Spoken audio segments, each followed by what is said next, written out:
Hey guys, this is Russ and Ashley, and today we are talking about how all skin folk ain't kinfolk. We're talking about the issues that's been around for quite a while and discussing what we actually mean when we say that. When we're saying all skin folk ain't kinfolk, something that if you are at least 28, you should have heard an auntie or uncle or grandma or somebody say this around you as you were growing up. And basically, when we're saying that, what it really means at its core, it reminds us that just because someone looks like us, maybe they're the same race as us, same cultural background as us, does not mean that they share our same values, they share our same struggles, or care about our best interests. It's a warning against assuming that there's going to be solidarity based on the fact that you look like me, I look like you. We should be treating each other as brother and sister. So I don't know if this phrase is actually used in other communities. I know it's heavily used in the Black community. Again, that's to kind of just point out people who are, what we was call Uncle Toms. There's other words. There's other words, but we're not trying to get canceled. But we use it as Uncle Tom's. If you watch the Boondock, basically your Uncle Ruckus is somebody who is, your same race or your same ethnic background. And it's like they hate being a part of a group. They think of themselves as an exception, or they just like, again, these are the black and brown people for Trump. These are the people who always try to almost like separate themselves from their community, usually kind of have that special snowflake type syndrome. But people who are basically willing to sell their people out, whether it's for money, whether it's to make themselves look better, it doesn't matter. The point is that their solidarity to their people can be bought and sold at any time. Ashley, so I know you had to grow up hearing this saying. Yeah, I did. Of course. Of course. And like you said, it's something that's meant to be a warning. Because it can be bewildering if you ever find yourself in a situation where you think that you and somebody are on the same side, Mhm. or in agreement of something, and then they, come out of left field and say something where you're like, oh, wow, I didn't realize Oh. you were that way. Okay, understood. They'll be like, actually, I can't even think of an example because I don't feel like I've encountered anyone that way lately. We see them online. Like, Oh, yeah. it's funny we're doing this topic, because was it Amanda Seals just had that big thing? She had this thing on Jubilee where she was debating Black What's conservatives. a jubilee? Jubilee is it's a YouTube channel that does like different debate Oh, things okay. Okay. on YouTube, yeah. Mhm. And so she did a thing on their channel where she debated Black conservatives. Mm. I knew I did not have the headspace to watch it, so I've only seen like I think I saw the first few minutes because my husband was watching it. Mhm. um and then, some highlights online or whatever. But they are the examples, some of them of those people that we're talking about, right? Where it's Mhm. like one of the first arguments was like, Black people deserve reparations. And of course there's someone that's like, well, which Black people and who? And y'all just want to be handed stuff and blah blah blah blah Mhm. blah. And it's like, so it it's frustrating because they choose to pick out these like negative stereotypes, or like you said, things Mhm. that just don't help Black people as a whole. One of the other things that I find frustrating about this particular group of folks is I was raised that you don't speak a certain way in front of mixed company. As Mhm. in, if you're in a room full of people that you are comfortable, familiar with, your family, other people of the same culture, whatever the case may be, yes, you may critique your culture. You may critique your Mhm. family member or whomever. But outside of this room, that is not the kind of conversation that you have around people who would take that information and weaponize it against your people. That Yeah. would take a statement like that. Yeah. That's what I find overtly offensive. You know what I mean? It's Yeah. like it's not that your own people are not above reproach. Like you can critique your culture. You can critique black folks. Like it's fine. But that's something we're doing amongst ourselves with love and care and like Yeah. knowing that maybe just because I have something to say about this person or this dynamic doesn't mean that I'm speaking Hmm. on everybody and damning all of my people. Yeah. But somebody that ain't really kinfolk Hmm. is just waiting on a comment like that. You know what I mean? And Yeah. they'll say those things out in the open. Like, yes, there are people that may abuse certain systems, but I Yeah. mean, it's the system. But you, like, First of all, I'm for abusing all systems that create right. corruption. As a side note, but Girl. you know what I'm saying? Like, yes, there are things that, but when you take that and you say it in a certain environment where there are people here that are looking for ammo, Hmm.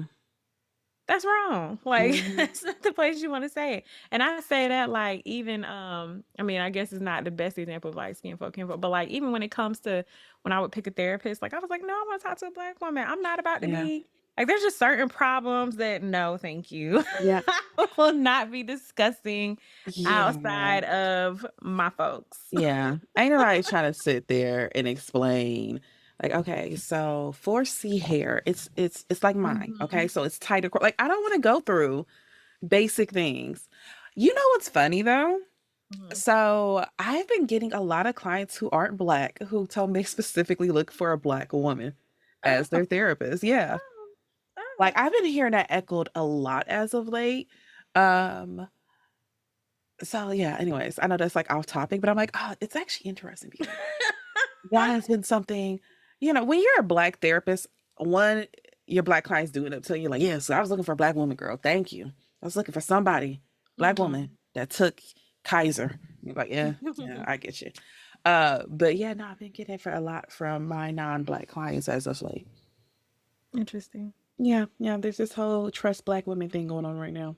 I was gonna say, I'm gonna just leave that right there because I feel Yeah, like yeah, I know it can go to the mammy. I already know, I already know, I already know.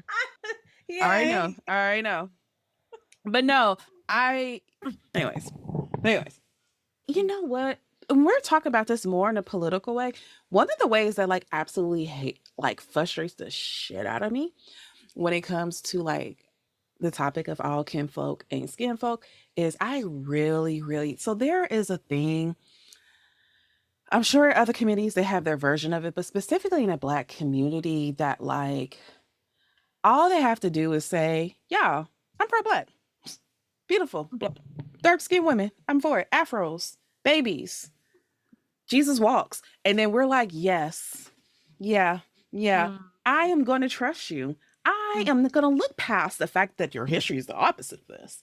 I am going to look past the fact that some of the things that you're saying and doing is a little bit shaky because, yes, yes, pro black Afros, pics, black babies, kisses and loves, back love. Yes. Oh, yeah, we are going, like, that's one of the ones that hates me because I feel like that's the one our community falls for the most. Like, it's mm, real easy to point out the, like, mm. Ben Carson's. It's very easy, like, yeah, yeah. All right. Don't trust him. I think it's harder for our communities the minute someone goes, yeah, because I'm pro black. Jesus, Mhm. cross, And that's why I'm saying these things. protect me. And we're like, yeah, yeah, protect them because they are black Jesus. And, and that's the one that just like, it irritates me. There's certain topics like people can't even talk to me about. I've already decided. I was like, I'm about to get really, really unlikable. So Mhm. how about we just back out this conversation because don't make me bring up proof. That's the one that I feel like kind of slips under that radar. Mhm. Um, and the reason why I hate this one the most is because when we promote people up like that, when again they got that kind of all skin folk and kinfolk type of things, and y'all hail them as good, black person, then that gets promoted down to people who aren't as discerning. And so now after a while, when we're like arguing later, like, hey, actually, they were promoting some very harmful stuff, but y'all, Mhm. y'all got this whole generation y'all already told, like, hey, this is the second coming. because he said black love. Fuck the fact all his baby moms are white. You know, so I really that's when I really want to make sure we touch on. Because I feel like again, the Uncle Times is kind of easier to peek that out. I think when you're Yeah. younger, also I want to say when y'all keep sending y'all black babies to all white areas, so all Mm-hmm. their peers are white, all the people they interact with are white, and then you wonder why your baby come back and she has this I'm a special black syndrome. Some of that is your fault. Mm-hmm. Because as much as we want to say, well, I can teach them at home, yes, we can, but kids' peers have such a big influence on them. Huge. Yeah. And hopefully, some of y'all got babies who are just strong and just can be like, yes, no, because this is what my mama said. I believe my mama. But a lot of times, when they're like 10, they don't think like that. Yeah. And at some point, they spend a lot more time around their peers than they do at home. Just on Yeah. an average school day, they're there all day. That's who they talking to, passing ideas back and forth. And those kids have parents that Yeah. gave their kids their ideas. So Yeah. you're just, mom at home with her Yeah. stuff that she always says. I don't care. My baby came home last year and asked me, are gay people bad? And I was like, what? And she was like, are gay people bad? And I was like, no, they're just people. She was like, well, explain it to me. I was like, they're just people. They're just people. I was like, you know how you had a crush on Lewis? I was Mhm. like, okay. So that's like Lewis having a crush on Brian. Like that's how I just broke it down. I was like, all it means is that they like people who are the same gender as them. That's literally it. Everything else is the same. And she's Mhm. like, oh, okay. And then like 2 weeks later, she came back like, are you sure they're not bad? Because I don't know. They were talking at recess, and a lot of people seem to think they are bad. It's a bad Oh, idea. wow. There's a very specific demographic at her school, heavily Catholic. Hmm. And again, I'm not expecting third graders to be having this conversation. I remember talking about, I remember knowing what gayness was when I was in third grade. I mean, to be fair, it wasn't as open True. at that time. But even like when I was in middle school, one of my friends came out as gay, and we are like, "Oh, bet." So not about B Brittany. How we feeling about Brittany? Like it Mhm. was a really none of us tripped. Like it was the whole friend group. None of us were like, "Ew." It was just all like, "Oh, okay." Yeah. Well, so then who are we taking to the dance? Like that's Mhm. literally the transition we made. Mhm. But also, like, I went to school in Oberlin. If y'all know anything about Oberlin, it's extremely liberal. It's a very known, Mhm. very, very liberal area in Ohio. So everybody was gay. So maybe that also was a part of it. That could have been the culture. Yeah. When I went to high school, everybody was gay. It wasn't a thing. You didn't even talk about it. You just like, oh, she's kissing a girl. Yeah. All right. And you moved on. Um, but yeah, so it was just like weird to me because I wasn't expecting to have that conversation. And it was like a Mhm. thing. It was like a thing for like 2 or 3 months where she would just like report back and like, uh-huh. So you said gay people aren't wrong, but Jose said Jesus doesn't like it. And like we just kept having to have this talk. I'm not hearing them. You the only Yeah. person that seemed to be saying Right. that. She's like, you're the only one who seems to be really for this gay shit. Mhm. But yeah, and like, we got to have the conversation and like now we're at a good place where she was just like, yeah, gay. Uh, but like it's a thing. Like their peers will tell them stuff. And then like Ashley kind of just said, like, yeah, but you the only one saying this, mama. I don't know. You're the only one telling me to wait for marriage. I don't know. Feel like that's some shit you cooked up, you and dad just kind of made up. And their voices can be louder. Not to say that doesn't mean like y'all live in a certain area, what you gonna do, but it's like make sure they also have black influences. Okay, they in this all white school in this all white neighborhood. Are they seeing their cousins? Can you Mhm. put them? Can you put them in a United Negro, you know, fun Yeah, some. school, summer school, Mhm. something? Not a Kind of mix United that in there. Negro summer school. Look, they got things. Throw them in the Jack and Jill Club. That is actually probably not going to help if I'm being 100% honest. They have things in some places. The other part we have is like some parts of our country are like pockets. So yeah, if you're in Yeah, Atlanta, I mean, yeah. you gotta be trying hard to to avoid black folks. But there's also areas that are like super rural Mhm. or parts of our country where yeah, there's just like you may only be the one, Yeah. maybe the one or maybe the two, and some siblings in there. my mom grew up in one of those environments, and it wasn't until she joined the military that she Mm, got to be around other Black people outside of just like family members, mm, and a couple of other kids at school. mm. And it was a culture shock for her Yeah. to be in that and be like, oh, look at all these people, look at all these men. But yeah, you're right. No, that is where those types of dynamics, because and it's in the situations like you named, like someone that grew up in a predominantly white area, it's not even always that overt or intentional. It's more they've done so much to try to fit in with the people Yeah. that are around them. Mm-hmm. It happens, right?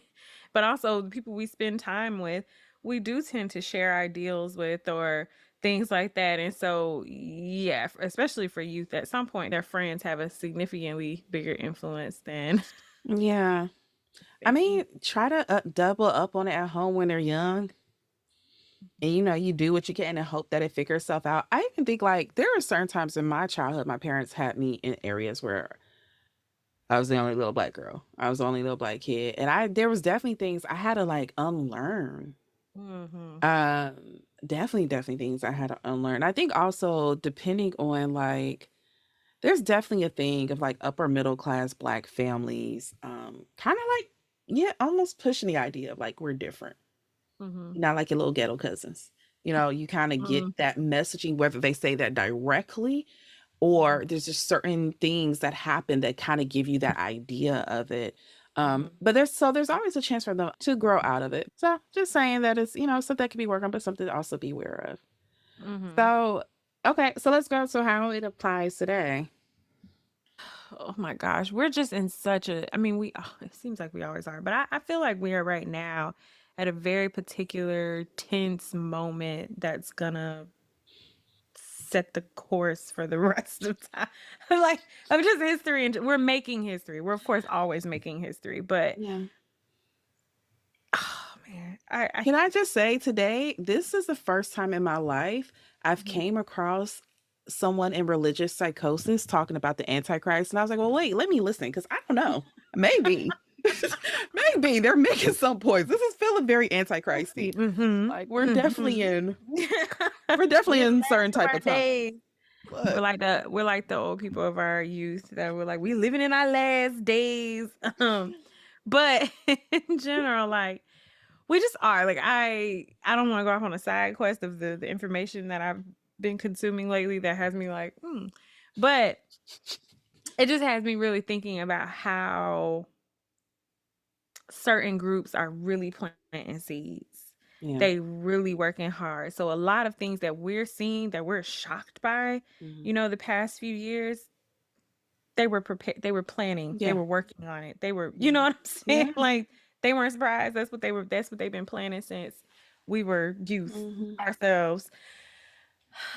So it matters. It Yeah. matters to have discernment. It matters who you have in your circles. It matters because also, again, these type of folks tend to be weaponized against their own community, and Yeah. that is painful. Yeah. And then, and they have the ability to tug other folks along with, Yeah. Well, I mean, and as you were saying that, I was thinking, like, yeah, and the crazy thing is, even though we're talking about this, like, in regards to Black people, other communities definitely have it. Like, poor rural white America are being duped by people that are like, yeah, yeah, because we white. We white. What these color folks thinking? Together, unity. And they are really like, they Mhm. losing their farms. Mhm. Their their partners who are the good, immigrant are being sent away. Mhm. They're about to have to pay $1,000 in student loans and like being straight up bamboozled but they're like, no, because they're white and they're saying that our job that we're being threatened by Mhm. these people that can be in the sun. And that seems unfair. And they're white like me. They obviously must be telling me the truth. So we have it in different pockets. A lot of other pockets too. I mean, every movement, I guess, so to speak, or population has those folks where it's just like, just I guess, to put people in a mindset of being mindful. Like, assuming that, you know, if you're a woman and you believe in women's Mhm. equality and all this stuff, that just because you're encountering another woman, that does not mean that woman. But we know that, right? Because we come across that all the time. It's just Yeah. like, Yeah. yeah, I think you're. the woman one is still, I think as women, we're still figuring it out. Because there's some stuff with women, like there's certain, I'm going to end up deleting this, but it's like women who are like doing the thing, like trust all women. It's like, nah, that bitch was lying though. So now what do we do with this? And then we can't touch on that subject. So mm, because I know she's lying, but like, I don't want to be the one that says this woman is lying because it's a touchy. I feel like with women, we still Oh yeah, we are so. Yeah, I can agree with that. finagling. But I mean, in the sense of like, you can kind of come across. So you just brought something up totally. I'm sorry.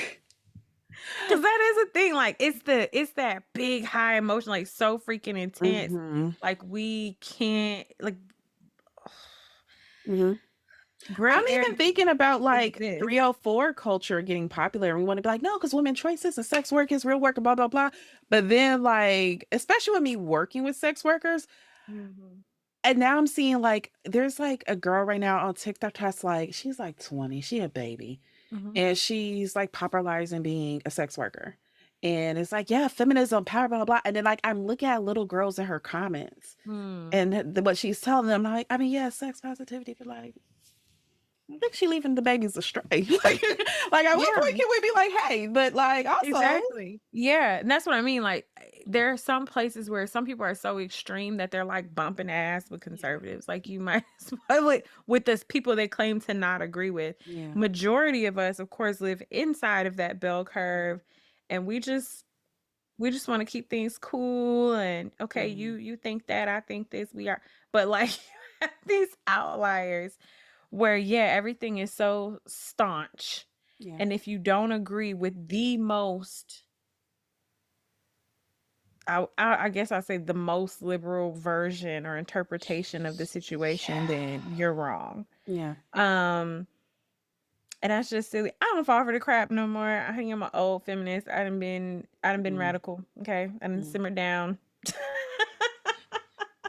Every time I'm like feminist means equality. Like I just so y'all know, like that's what I mean when I say feminism. I don't Mhm. care about bras. I don't care if we burn them if we don't. Like I Mhm. feminist Mhm. equality to men, all other Mhm. living beings. Okay, Mhm. yeah, no, But back to they're like a sleeper agent, right? Like, yeah, not all women are advocating for the same things. yeah, Um, even within LGBTQ communities, right? Who But that just goes to show no population is a monolith, yeah. right? Hmm. Just because someone identifies under the same category is never going to be, it does not automatically mean that they Hmm. have your same beliefs. And honestly, all groups, especially marginalized populations, I would say, Yeah. that are trying to work towards something, they especially need to be practicing discernment. Yeah. Yeah. Blind allegiance to anything is going to always lead to corruption. So even if it's like, no, I got blind allegiance to my race, like, some of y'all ain't following. Some of Yeah. y'all, I would leave in desert without water. Like we need to be able to, like as she said, have that discernment. Just because we all skin folk don't mean you somebody I need to take in and lift Hmm. up. Hmm. So how do we identify these people, Russ? I think in the most basic terms of having like a general list of like general morality, right? If I believe lying is lying, or if I believe people who are corrupt are corrupt, I don't care that you look like me and you have a sob story and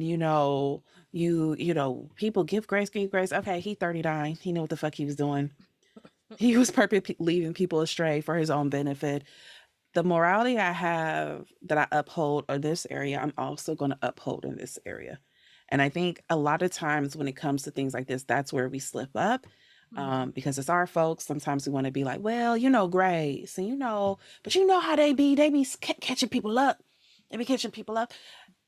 if I can look, if this was a person of a different color, a different race, a different gender, and I would be able to Mhm. call that thing a thing outside of it, then I need to be able to kind of like take those labels off, Mhm. even the one that looks like me, and apply those same rules and see, okay, but do you still feel the same? Mhm. What about you? How do you think we can kind of go about making sure we're not caught in this area? I would say critical thinking, which is fundamental. Um, Kind of like you talked about earlier, where sometimes you'll have people who they can throw in some buzzwords. They are gonna Mhm. dress things up and make it sound like they want what you want. I want what you want. I want us to, whatever, whatever. I don't know, but they can make it sound like they want the same things that you want, and they can use buzzwords and they can use these things. But once you take the time to go a little bit deeper, and I think this goes for whatever side of anything that you're on, right? Mhm. Like you want to make sure that you kind of like you were even just talking about, like knowing your stance on things Yeah. will often protect you. Being able to deep dive into why you have that stance instead of just parroting things, because that's how you get reeled in by people who are just hitting you with one liners and Yeah. buzzwords. And then when you go deeper, you read this book they wrote and you're like, whoa, wait a minute. I didn't You know we were listen, in support of this, you know, you listen or to them talk whatever. off script, and you're like, wait a minute. Yeah, yeah, it happens. It happens. It's happening.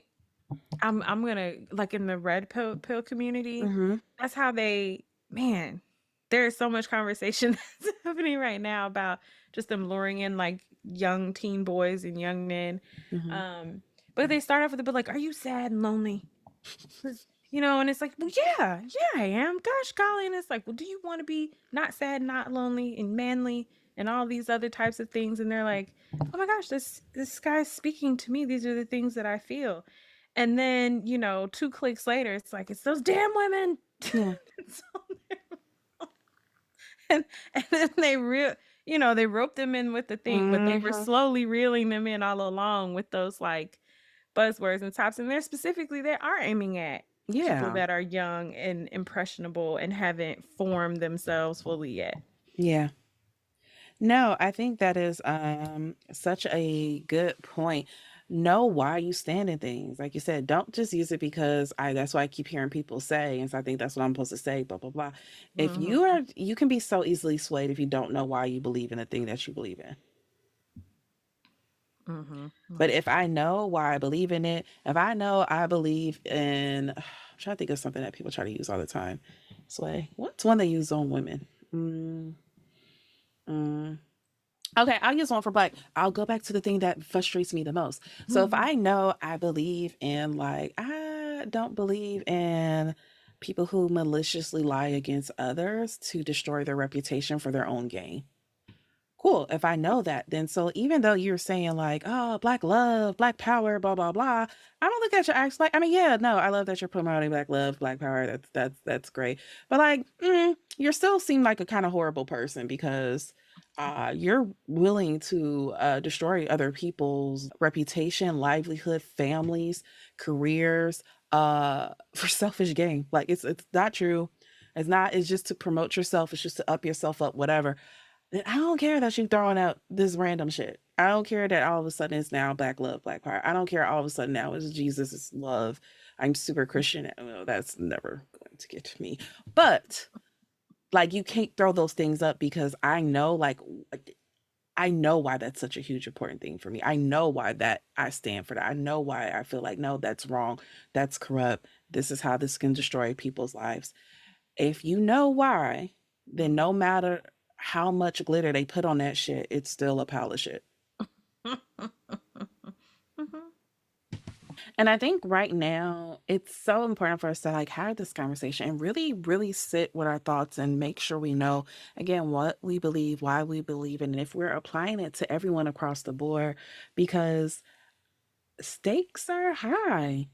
I mean, just looking at where we are, the political climate that we are in, we all need to make sure that we're on one accord with promoting the right messages and the people giving the right messages.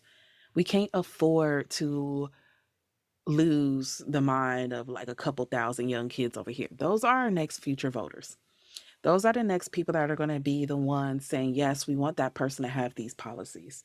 And while maybe back in the day it seems like, okay, well, you can have those 3% over there and those three, but those numbers are making a big difference right now. The stakes are too high for us to act like, well, we can just put that on the back burner. What damage is it really doing? Mhm.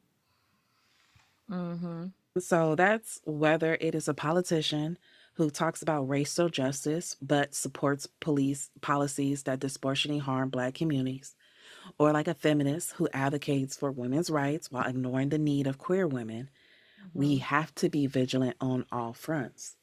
It's important to look at all of it and understand it goes so much deeper than they're being a little bit annoying, but what that got to do with me? Mhm. Um, I'm thinking about celebrities. I'm thinking about people like Lil Wayne. He pisses me off Why does Lil Wayne piss you off? because if you ask him, he'll tell you he's never experienced racism. He don't Hmm. think that the police are a problem. Hmm. Everything's cool, and it's like you grew up in Louisiana, in New Orleans.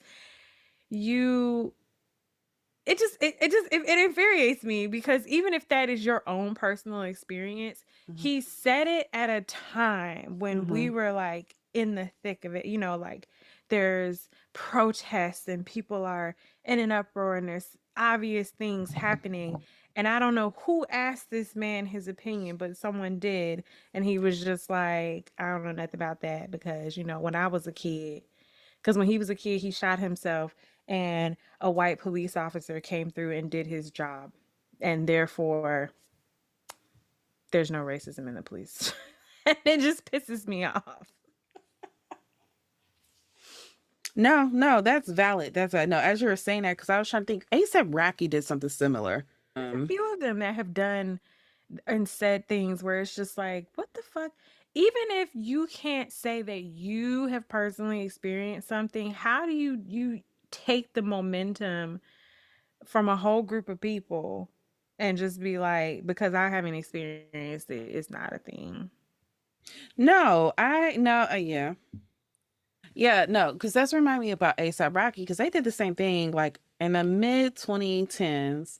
Someone had asked him like something about Black Lives Matter, and he talked about how he disliked the idea of bandwagon support for the movement, saying that it only seems like Life matters when a police officer takes them.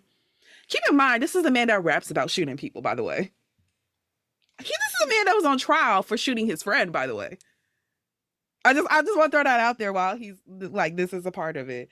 Um and then like they had asked him something about Ferguson. He had stated like he didn't want to talk about it because he didn't live there and that it would be pretentious of him to rap about issues he hadn't personally experienced. So just say I'm uneducated about this and I would rather not speak on it. Me and you did an episode, I don't think it was last, I think it was like 2 New Years ago, where we talked about like celebrities talking about it. And I think one of the things I had said on there was just like, honestly, I get people are like getting mad. Why haven't you spoke about this? Why you? But I'm trying to tell you, when you hear some of Mhm. your faves speak, you be like, you know what? Mhm. I don't want y'all talking. I want Mhm. the people educated on this. And like that's my personal stand. I don't get mad when a celebrity Mhm. doesn't talk about a big going on event. And I know people are like, but they can use their platform. If No. you know how some of their minds work, though, Yeah. Yeah, and just because you can jump high or sing or run fast or whatever, that do not mean that we need to hear your political opinion. I'm so sorry. no. Like I really want to hear. Like, don't get me wrong. I think it's great when people read something or they have opinion that's great and they magnify it, but it's like Mhm. sometimes I think we're asking too, not that we're asking too much, is that I don't think y'all know what y'all asking for. I I don't think think that you're reporter asking asked too ASAP Rocky about Black Lives Matter thinking this Negro was gonna say that shit. much. Maybe not. Maybe. But I'm saying if you wanted a real answer, I feel like, well, Mhm. I can't say him because his ass a flat earther. I was gonna say Who? act like B.O.B. or like somebody that's more like rap about the environment and shit. Like That's Vince somebody more of Staples. there. But you can't even Yeah. trust them. Can't even trust Mhm. them. Mhm. Mhm. Anyways. No, I understand. No, so you are right. Yeah, Mhm. yeah.